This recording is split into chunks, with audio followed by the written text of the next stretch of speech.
ಪ್ರಿಯರೇ, ದೇವರು ಒಳ್ಳೆಯವರು, ಒಳ್ಳೆಯದನ್ನೇ ಮಾಡುವವರಾಗಿದ್ದಾರೆ. ಮತ್ತಾಯ 11ನೇ ಅಧ್ಯಾಯ 29 ನೀವು ನೋಡಿದಾಗ ಅಲ್ಲಿ ದೇವರು ಹೀಗೆ ಹೇಳ್ತಾರೆ, ನನ್ನಿಂದ ಕಲಿತುಕೊಳ್ಳಿರಿ, ಅದರ ಜೊತೆಗೆ ನನ್ನನ್ನು ಹಿಂಬಾಲಿಸಿರಿ.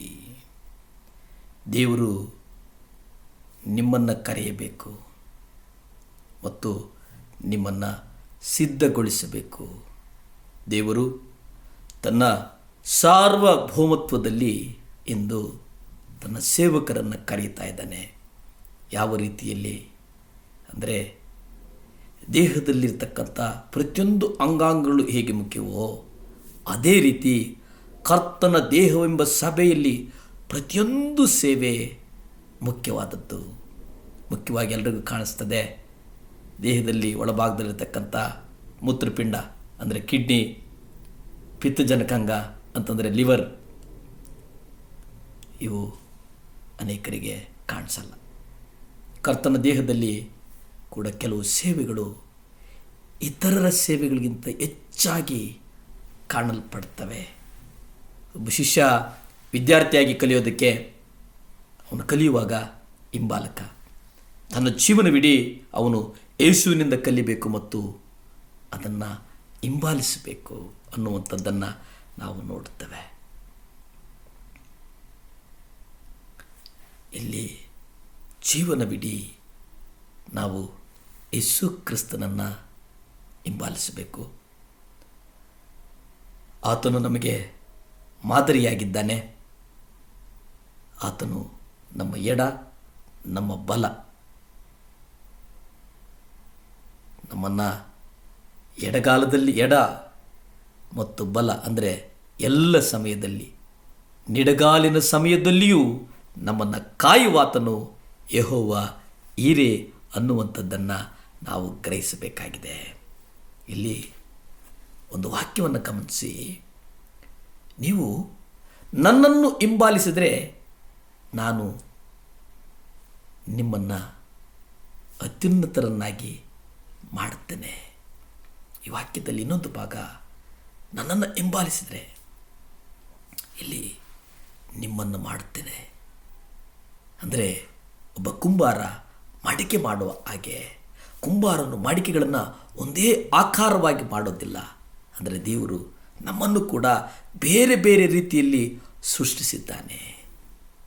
ಅನೇಕ ವರಗಳೊಂದಿಗೆ ನಮ್ಮನ್ನು ತುಂಬಿಸಿದ್ದಾನೆ. ಸೇವೆಯನ್ನು ಮಾಡಲಿಕ್ಕೆ ದೇವರಲ್ಲಿ ಎಂದಿಗೂ ನೀವು ಹಿಂದೆ ಸರಿಯುವುದು ಬೇಡ. ಆತನ ಬಳಿ ಬೇಡಿಕೊಳ್ಳಿರಿ. ಆತನ ಬಳಿ ಬೇಡಿಕೊಂಡಾಗ ನಿಮಗೆ ತಿಳಿಯದ ಮಹತ್ತಾದಂಥ ಸುವರಗಳನ್ನು ಸುರಿಸುವನು ಎಂಬುದನ್ನು ನೀವು ಗ್ರಹಿಸಿರಿ. ಅದನ್ನು ಗ್ರಹಿಸಿದರೆ ಸಾಕು, ದೇವರು ನಮ್ಮನ್ನು ಆಶೀರ್ವದಿಸ್ತಾರೆ, ನಮ್ಮನ್ನು ನಡೆಸ್ತಾರೆ.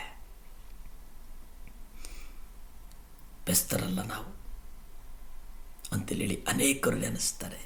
ಇಲ್ಲಿ ಬೆಸ್ತರು ಅಂತಂದರೆ ಒಂದು ಜಾತಿಯ ಸೂಚಕವಲ್ಲ.